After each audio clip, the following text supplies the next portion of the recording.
Hola, ¿qué tal? En esta clase lo que vamos a ver es materiales. Cómo podemos crear nuevos materiales y aplicarlos sobre un objeto.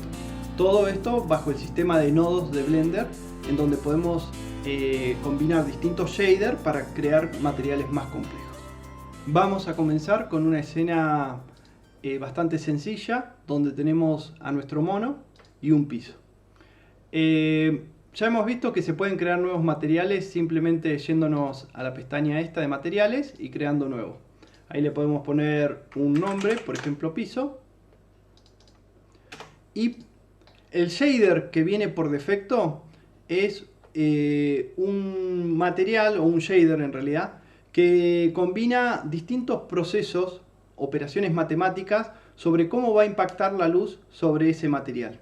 Este shader por defecto tiene algunos seteos que para la mayoría de los materiales nos van a venir bastante bien y nos va a permitir crear, por ejemplo, cambiarle el color, definir, por ejemplo, si va a ser metálico, la cantidad de especular. El especular es la cantidad de luz que se va a ver reflejada sobre ese objeto. Entonces, por ejemplo, yo le puedo decir que refleje mucha luz. La difusión de esa luz, si va a ser un rebote como muy directo de la luz o se va a dispersar, eso es el roughness.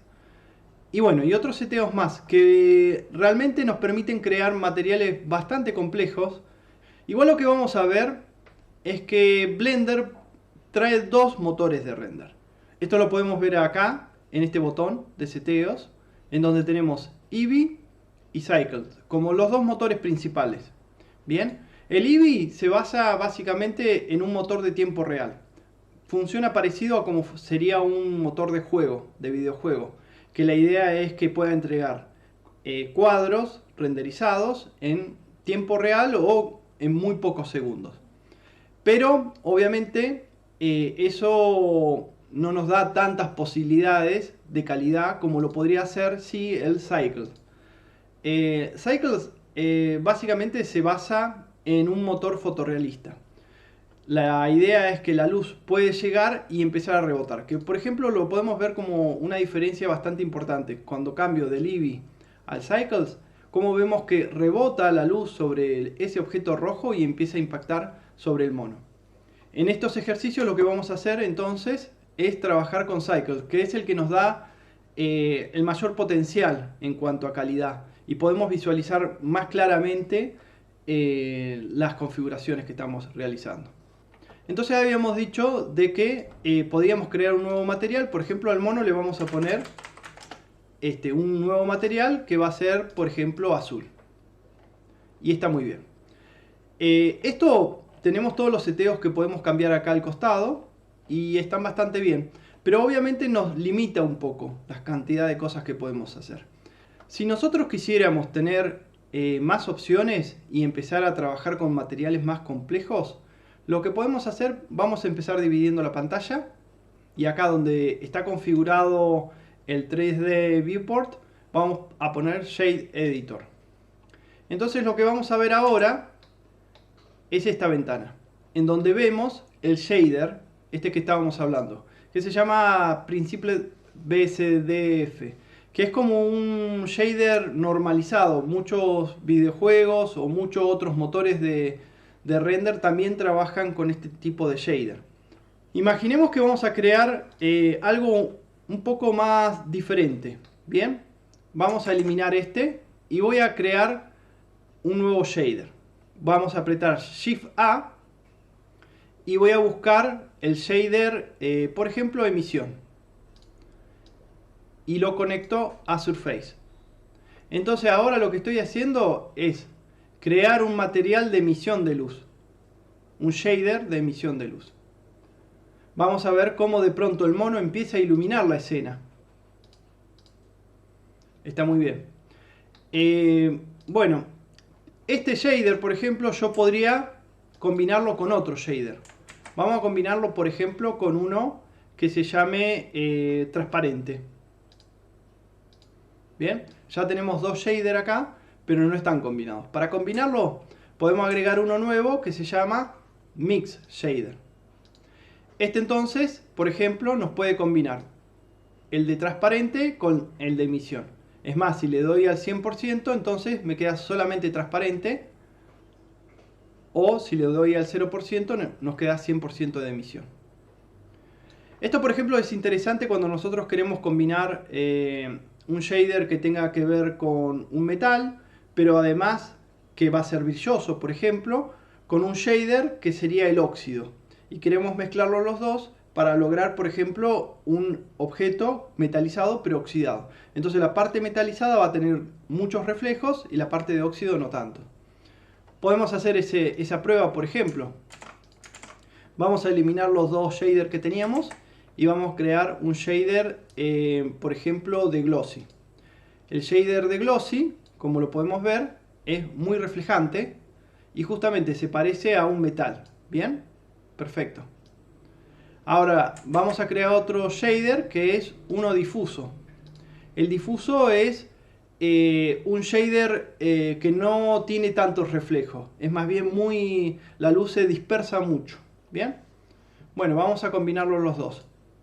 Y este, por ejemplo, vamos a hacerlo que sea como si fuera óxido. Entonces algo así. Si yo lo mezclo voy a pasar de este a este. ¿Bien? Bueno, ya tenemos los dos shaders mezclados, pero podemos hacer otra cosa, por ejemplo. Queremos hacer que definir de qué manera se van a mezclar estos dos shaders. Usando otra textura, por ejemplo. Vamos a verlo.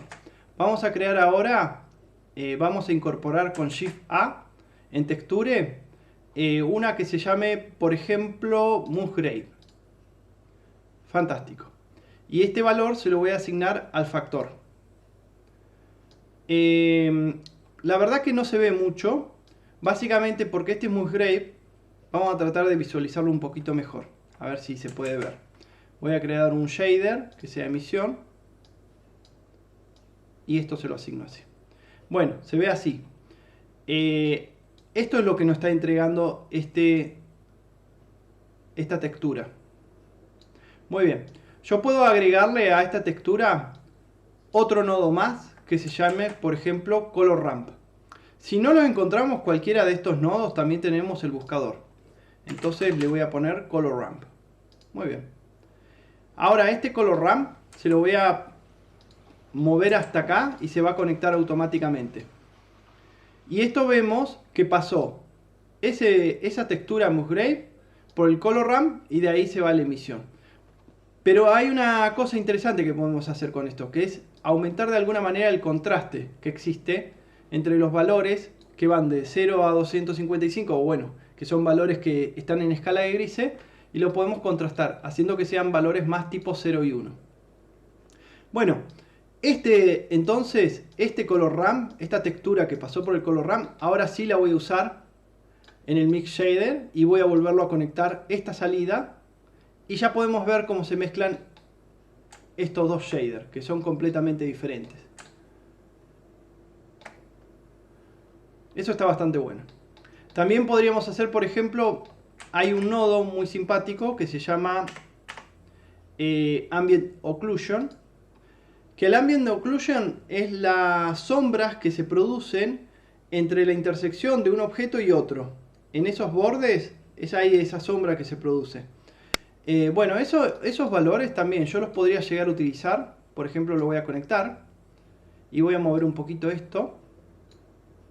Entonces vemos, vamos a hacer nuevamente conectar el de emisión para poderlo ver con más claridad. Vemos que en esas pequeñas intersecciones, en esos huequitos que se producen, tenemos esos valores de blanco y negro, ¿bien? ¿Por qué estaría bueno esto? Porque entonces, vamos a volverlo a conectar, podríamos hacer, vamos a invertir estos valores, lo voy a dejar este por acá y este por acá. Hacer que entonces ese óxido aparece en las intersecciones, en esos huequitos, ¿bien? Y eso pasa a ser bastante más interesante. Ahí está. Algo así. Entonces el óxido, o esa mugre en todo caso, pasa a quedar en esos lugares. Y queda bastante bien. Esto fue más o menos ver un poquito cómo trabajamos con los nodos. Obviamente hay muchísimos nodos que podemos ir conectando para lograr materiales aún más complejos. Por ahora vamos a dejar esto así y vamos a ver algo que es interesante, que es definir cómo vamos a aplicar los materiales sobre este objeto. Cómo van a rodear, por ejemplo, las texturas a este objeto. En nuestra configuración de material, yo este material simplemente por ahora lo voy a borrar y voy a crear uno nuevo. Y vamos a asignarle a este nuevo material una textura tipo ladrillo. Bien, voy a buscar entonces en Texture y puedo buscar acá Image Texture. Le pongo Open y busco en mis directorios de texturas una que sea tipo ladrillo. Cualquiera por ahora, no importa. Bien, y lo conecto al base color. Eso lo que nos va a dar es que se vea ya la textura sobre el mono. Fantástico. Ahora el tema es preguntarnos cómo se aplicó esta textura, cómo está rodeando esta textura a este objeto. Eso está definido por el UV. El UV es básicamente eso, la información de cómo nosotros rodeamos con esta textura al objeto. Bien, si yo acá arriba donde tengo Shade Editor le pongo UV Editor y entro a modo edición con tabulación, voy a ver entonces cómo este mono está abierto y cómo las texturas están impactando sobre él, cómo se va a rodear. Cuando yo creo un mono en Blender, por ejemplo, voy a crear un nuevo mono ahora. Mesh Monkey. Muy bien. Y yo entro a modo edición, ya voy a ver que ese UV está generado automáticamente.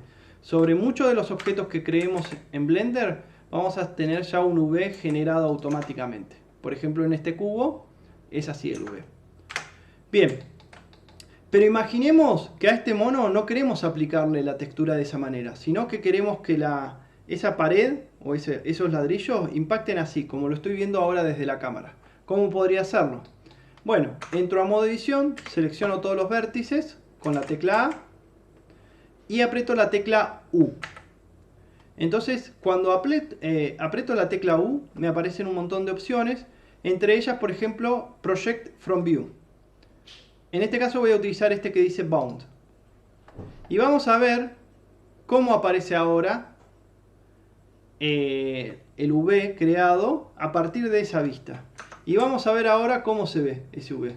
Que por ejemplo, si yo lo miro desde frente, se ve más o menos bien. Pero bueno, después acá se estiran las texturas. ¿Bien? Por cómo se está aplicando. Obviamente, si yo entro a modo edición y me voy acá a esta ventana de V, voy a encontrar que puedo escalar también con la tecla S. O puedo rotarlo e indicar cómo lo voy a aplicar. ¿Bien? En general usamos bastante este modo que habíamos dicho, que es Project from View. Y si no, también usamos mucho el Unwrap, que básicamente ese nos permite, en base a ciertos cortes que realizamos sobre ese mesh, que la textura trate de rodearlo. Abre el mesh en base a esos cortes y trata de generarnos eso que... Trata de abrir ese mesh para que se aplique la textura rodeando lo mejor posible a ese mesh. En este caso, el resultado no es bueno porque no hemos definido los cortes donde se van a realizar. Eso es algo un poquito avanzado, pero básicamente les quiero contar que uno puede seleccionar, por ejemplo, algunos vértices, por ejemplo esos. Vamos a seleccionar algunos vértices más. Y después les vamos a decir que sobre esos vértices, sobre esos edges que estamos creando, después queremos realizar un corte, que ahí se tiene que cortar, se tiene que abrir la malla. ¿Bien? Por ejemplo, estos cortes. ¿Bien? Entonces acá voy a Edge, Mark Sin. Muy bien, y vamos a ver que nos crea una línea. Ahora cuando haga con la tecla U el Unwrap, vamos a ver que se empezó a estirar de manera diferente. Ahora se ve un poquito mejor. Obviamente, para que esto funcione correctamente vamos a tener que hacer unos cuantos cortes más. Por ejemplo, quizás dejarse separados las orejas.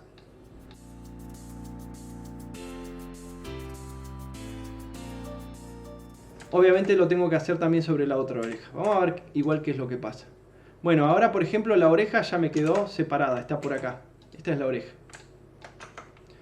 Bueno, a medida que voy haciendo esos cortes, es como si nosotros tratáramos de ir abriendo la piel,